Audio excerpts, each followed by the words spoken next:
नमस्कार, जय श्री कृष्ण। मां आहियां करिश्मा पेसवाणी ऐं मुंहिंजे चैनल में तव्हां सभिनीनि जो स्वागत आहे। तव्हां मां कुझु भेनरुनि जी रिक्वेस्ट हुई कि अखे पाइण महिल अरदास ऐं मंत्र ॿुधायो, त अॼु मां तव्हांखे ॿुधायां थी। हूअं त अखो वहंदड़ नदी, तालाब या दरिया ते पाइबो आहे, जीअं त जल जा जीव हुनखे खाई तृप्त थींदा आहिनि। पर माताऊं भेनरूं रोज़ु घर जे अॻियां नल जे अॻियां बि अखो पाईंदियूं आहिनि। कुझु थारू ॾींहुं यानी जुमे ॾींहुं पाईंदियूं आहिनि ऐं कुझु घरनि में चंडरात ॾींहुं अखो पाइबो आहे। अखे पाइण लाइ असांखे खपनि कचा चांवर, जंहिंमें थोरी खंडु, थोरा नंढा फ़ोटा, लौंग मिलाए रखिबा आहिनि। अखो पाइण महिल मथे ते रओ या रुमाल रखी हथ में अखो खणी हथ जोड़े प्रेम ऐं श्रद्धा सां भॻवानु झूलेलाल जो मन में ध्यानु धरे इहा अरदास चइबी आहे। दाता आया यूं तुंहिंजे द्वार, खणी अरदास, अर्ज़ अॻाईंदे आंसू पुॼाईंदे बेड़ा कंदे तूं पार। तूं त शाहनि जो शाह आहीं पीर मल्हार, दुखड़ा सभिनी जा दूर कंदे माफ़ कंदे गुनाह। झूलेलाल झूलेलाल साईं झूलेलाल, दुल्ह तूं शान आई, दाता तूं मान आई, साईं तूं सभिनीनि सिंधियुनि जो जल देवता आई।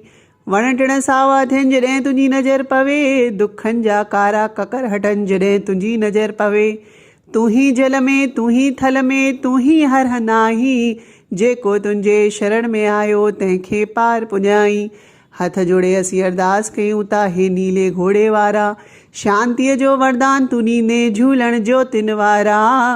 ॿधी रहे सभु सिंधियुनि में, हिंद सिंध ऐं परदेस में, महर जा मींहं वसाईंदे कहरे न कहरे वेस में।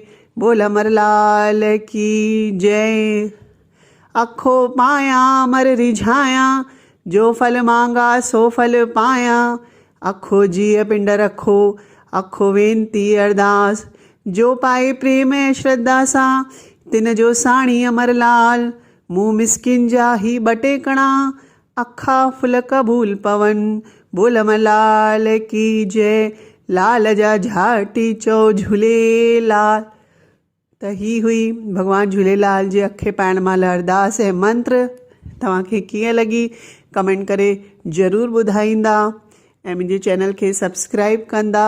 बेल आइकॉन खे ज़रूरु प्रेस कजो त जीअं तव्हांखे नोटिफिकेशन मिली रहनि।